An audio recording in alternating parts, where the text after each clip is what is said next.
আমি তুহিনের ম্যাডাম, নাম রিহানা। ওর class teacher ছিলাম অনেক দিন। ও শান্ত ছেলে বলে পরিচিত, সবসময় নীরব, তাকিয়ে থাকে, কিন্তু চোখে যেন লুকানো আগুন।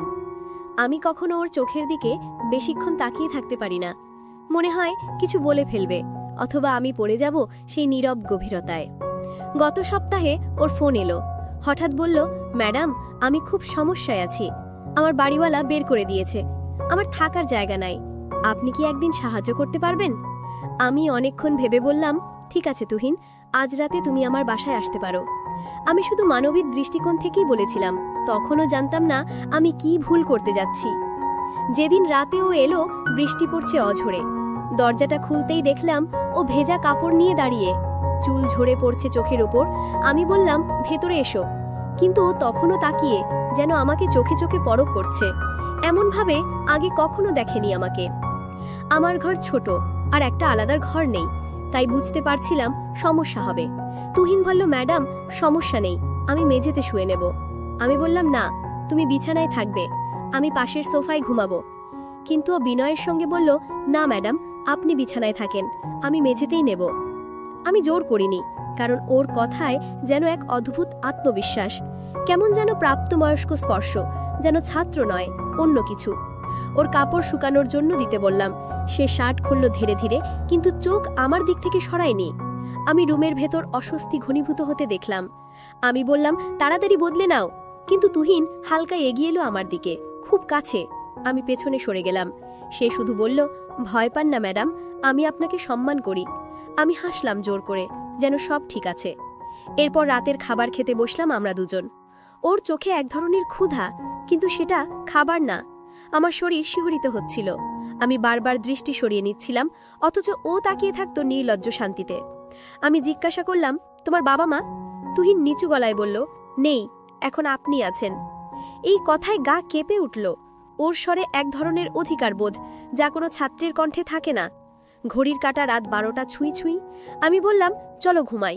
লাইট বন্ধ করতেই অন্ধকারে অনুভব করলাম ওর চোখ এখনো আমার দিকে। সে বলল, ম্যাডাম, আপনি ভয় পাচ্ছেন? আমি বললাম, না, কিন্তু গলার স্বর কাঁপছিল। আমি সোফায় শুয়ে পড়লাম, সে মেঝেতে। কিন্তু কয়েক মিনিট পরে শুনলাম শব্দ। তাকিয়ে দেখি তুহিন উঠে দাঁড়িয়ে আছে, অন্ধকারে দাঁড়িয়ে শুধু আমাকে দেখছে।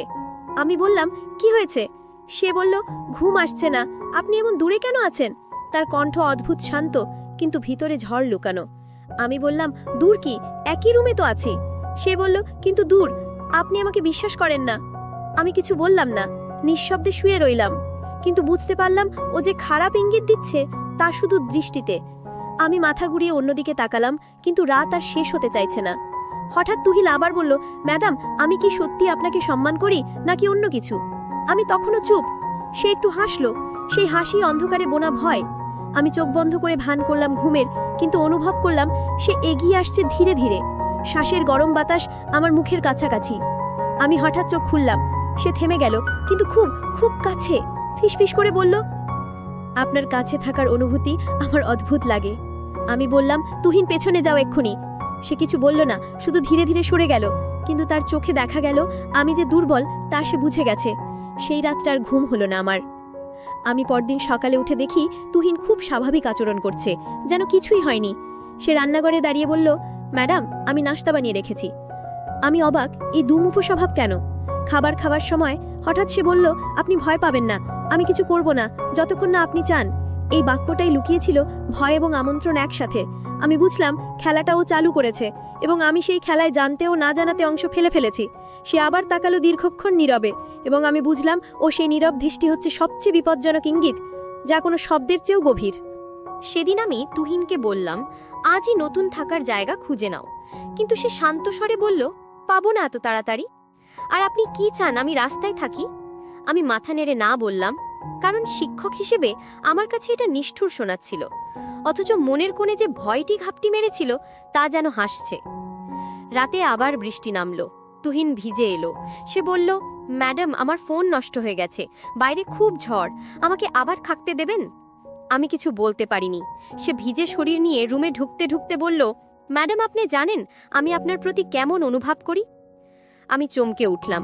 বললাম, তুহিন, থামো, তুমি ভুল ভাবছ। সে বলল, ভুল কি ম্যাডাম? অনুভূতি কি ভুল হয়? আপনি যদি শিক্ষক হতেন আর আমি ছাত্র, তাহলে কি আমার এই অনুভূতির জন্ম হতো না? আমি বললাম, আবেগ আর দায়িত্ব এক না।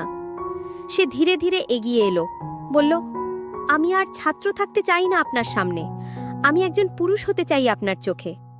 আমি পিছিয়ে যাওয়ার চেষ্টা করলাম, কিন্তু দেয়ালেই গিয়ে ঠেকলাম।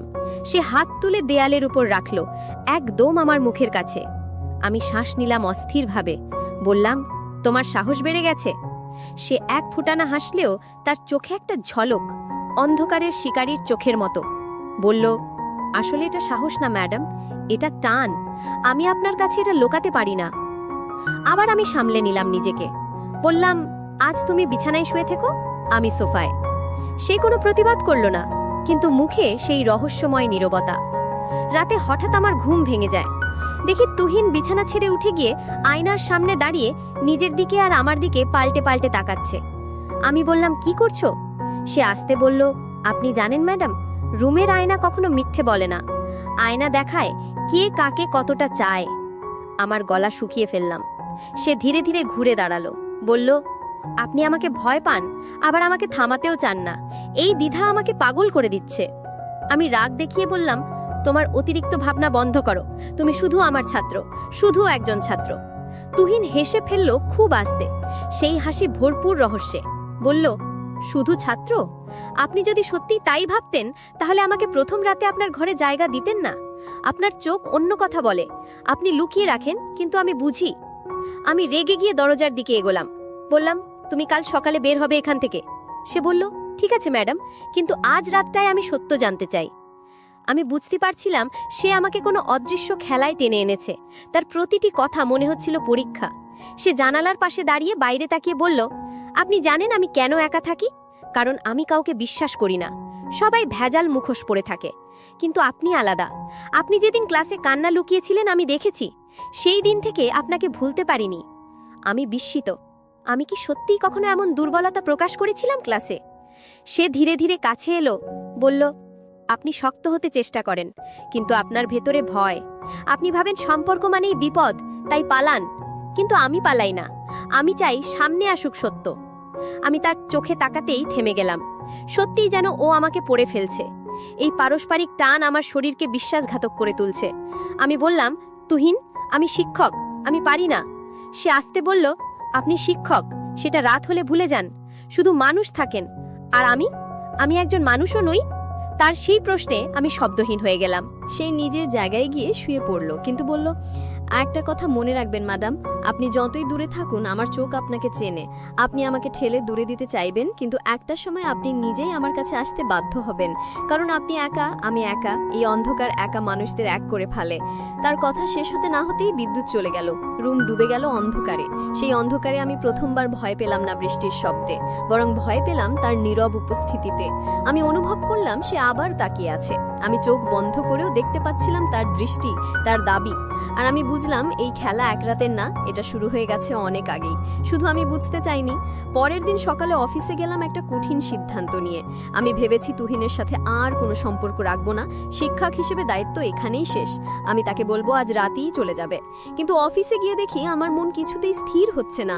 ক্লাস নেওয়ার সময় বারবার তুহিনের সেই দৃষ্টি, সেই কথাগুলো মাথায় বাজছে। ক্লাস শেষে আমি এক সহকর্মীকে বললাম, আজ রাতে আমার সাথে থাকো। সে ব্যাপারটা এড়িয়ে গেল, বলল কাল দেখা হবে। আমি আবার একা হয়ে গেলাম। বাসায় ফিরে দরজা খুলতেই দেখি তুহিন রান্না করছে। খুব স্বাভাবিক আচরণ, যেন কিছুই হয়নি। বলল, ম্যাডাম, আপনি ক্লান্ত দেখাচ্ছেন, আমি আপনাকে ডিনার সার্ভ করে দেই? আমি রাগ নিয়ে বললাম, তুহিন, আজ তুমি নতুন বাসা খুঁজে নেবে। সে থেমে গিয়ে খুব শান্ত গলায় বলল, আচ্ছা, কিন্তু আপনার ভয় পাচ্ছেন দেখে খারাপ লাগছে। ভয় পেলে মানুষ দূরে সরে যায় না, বরং আরো কাছে টানে। আপনি দূরে সরেন না, শুধু অভিনয় করেন। আমি তীব্র স্বরে বললাম, তুমি আমার জীবন নিয়ে নিজের মতো ব্যাখ্যা দেবে না? সে হাসি চাপা দিল, সূক্ষ্ম একটা হাসি। বলল, আপনার জীবন? আপনি বুঝতেও পারেন নিজের ভিতরের মানুষটা কতটা লুকানো? আপনি জানেন না, আমি বুঝি ম্যাম। আপনি অনুভূতি থেকে পালান, কারণ আবেগ আপনাকে হার মানিয়ে দেয়, আর আপনি হারতে ভয় পান। আমি মাথা ঘুরিয়ে অন্যদিকে তাকালাম। সে আবার বলল, আজ রাতে আমি আর কিছু বলবো না, আপনি শুধু সত্যটা ভাববেন। সত্যি আপনি আমাকে শুধু ছাত্র ভাবেন? যদি তাই হয় তাহলে এই রাতের পর আমায় থামিয়ে দেবেন, কিন্তু কিছু বলবেন না আমাকে। আমি নিজের মতোই চলে যাব। আমি নীরব, কিন্তু ভিতরে অস্থিরতা বাড়ছে। রাতে আমরা নীরবই খাবার খেলাম। তারপর লাইট বন্ধ হলো। ঘরের মধ্যে শুধু আমাদের নিঃশ্বাস। আমি ঘুমানোর ভান করছিলাম। হঠাৎ শুনলাম সে উঠে দাঁড়ালো, বিছানার পাশে আসলো, খুব কাছে দাঁড়িয়ে আছে, কিন্তু হাত বাড়ায়নি, যেন থেমে গেছে কোনো অদৃশ্য সীমারেখায়। আমি চোখ খোলার ভয় পাচ্ছিলাম। সে ধীরে ধীরে বলল, আপনি কি সত্যি চান আমি চলে যাই? যদি চান বলুন, আমি যাব, কিন্তু যদি খানিকটা হলেও চান আমি থাকি, তাহলে আজ কিছু বলবেন না। আমি শ্বাস আটকে ফেললাম। আমি বুঝলাম এটা পরীক্ষা। প্রত্যাখ্যান না হলে সে চলবে আরও এক ধাপ। কিন্তু আমি কথা বললাম না। নীরবতা আমার মুখ দখল করে নিল। তুহিন দাঁড়িয়ে রইল অন্ধকারে, তার চোখ যেন জ্বলছে। শেষে সে ধীরে ধীরে আবার গিয়ে শুয়ে পড়ল, কিন্তু শোয়ার আগে সেই ভয়ঙ্কর শান্ত কণ্ঠে বলল, আপনি কিছু বলেননি, মানে আপনি আমাকে থামাতে চাননি। আমি পাথর হয়ে শুয়ে রইলাম। সকালে চোখ খুলেই দেখলাম তুহিন চায়ের কাপ হাতে দাঁড়িয়ে, খুব স্বাভাবিক। সে বলল, রাতে ঘুমালেন? আমি কষ্টের হাসি দিলাম, বললাম, তুমি আজ সন্ধ্যায় বাসা খুঁজে নেবে। সে মাথা নেড়ে বলল, ম্যাডাম আপনি যা বলবেন আমি পালন করব, শুধু একটা কথা বলবেন কি, গতরাতে কেন থামালেন না আমায়? আমি রেগে গিয়ে বললাম, কারণ আমি তর্ক করতে চাই না। সে কাছে এসে বলল, আপনি তর্ক থেকে পালান না ম্যাম, আবেগ থেকে পালান। আপনার চোখে আমি কি দেখি জানেন? একাকিত্ব। আপনি রাত নামলে ভেঙে পড়েন, আর আমি সেই ভামা জায়গাটা দেখেছি। শিক্ষক হওয়া যতটা শক্তির, তার থেকেও বেশি ভেঙে পড়ার, সেটা আপনি লোকান। আমি মাথা ঘুরিয়ে বললাম, তোমার কল্পনা বেশ খুব বেশি। সে খুব আস্তে বলল, আমার কল্পনা না ম্যাম, আমার অনুভূতি। আপনি তা স্বীকার করেন না, কিন্তু পালানো না। আমি কয়েক সেকেন্ডের জন্য থমকে রইলাম। তুহিন হঠাৎ বলল, আজ আমি দেরিতে ফিরবো, বাসা দেখতে যাচ্ছি, আপনি রেস্ট নিন। সে বেরিয়ে গেল, আর আমি সেই প্রথমবার নিজের ঘরে অদ্ভুত শূন্যতা অনুভব করলাম, যেন ওর উপস্থিতি ভয় নয়, বরং অভ্যাস হয়ে উঠছিল। সন্ধ্যা নামলো, বৃষ্টি এলো। আমি দরজার দিকে তাকিয়ে আছি, কেন জানি না। 9টা বাজলো, 10টা বাজলো, সে এলো না। ফোন নেই, খবর নেই। আমি অস্থির হয়ে উঠলাম। নতুন বাসা পেলে খুশি হওয়া উচিত ছিল, কিন্তু আমি অদ্ভুত অস্বস্তিতে ভুগছি। বিদ্যুৎ আবার চলে গেল। আমি মোম জ্বালালাম। ঠিক তখন দরজায় নরম নখ। আমার নিঃশ্বাস কেঁপে উঠল। দরজা খুলতেই দেখি তুহিন ভিজে শরীর, চোখে সেই আগের চেয়ে আরও গভীর দৃঢ়তা। সে কিছু না বলে ভেতরে ঢুকল। আমি বললাম, বাসা দেখলে? সে শুধু বলল, দেখেছি, কিন্তু থাকবো না। আমি প্রশ্ন করলাম, কেন? সে একটু থেমে তাকিয়ে বলল, কারণ আমি কোথাও এতটা প্রয়োজনীয় নই যতটা এখানে আপনার কাছে। আমি চুপ। সে জানালার পাশে দাঁড়িয়ে বলে উঠল, আজ একটা জিনিস ক্লিয়ার করব ম্যাম, আপনি সত্যি আমাকে ঠেলে দূরে দিতে চাইলেই আজ রাতেই দেবেন, না হলে আর কোনোদিন দূরে যেতে বলবেন না। আজ সিদ্ধান্ত আপনার। আমি আবার সেই অদৃশ্য প্রতীক্ষার মুখোমুখি হলাম। মনে হচ্ছিল আমি কথা বললেই ভবিষ্যৎ বদলে যাবে। সে ধীরে ধীরে এগিয়ে এলো, কিন্তু স্পর্শ করল না। শুধু বলল, আপনি শুধু ছাত্র শিক্ষক ভেবেই নিজেকে আটকে রেখেছেন, অথচ অনুভূতি কাজ করে অন্য নিয়মে। আপনার চোখ আমাকে চেয়েছে, আপনার নীরবতা আমাকে ডেকেছে, আপনি ভয় পেয়েও আমাকে থামাননি। তাই আপনার দোষ নয় যদি আজ সত্যি সামনে আসে। আমি অনুভব করলাম সেই ভয় আবার শরীর ছুঁয়ে যাচ্ছে, কিন্তু ভয়টা আর শুধু ভয় নয়, তার ভিতরে টান আছে, নিষিদ্ধতা আছে। আর সেই নিষিদ্ধ অনুভূতি বড় ভয়ঙ্করভাবে আকর্ষণীয়। তুহিনকে আমি সামনে দিয়েছি, এতটা কাছে আগে কখনো পাইনি। মনে হচ্ছিল আমাদের মাঝে থাকা বাতাসও থমকে গেছে। সে বলল, আপনি যদি এখনো আমাকে ছাত্র ভাবেন, তাহলে দূরে সরিয়ে দিন।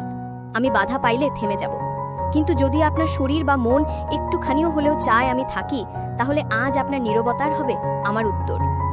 আমি বুঝলাম সে আমাকে স্পর্শ করছে না, শুধুই আমার অনুমতির অপেক্ষায়।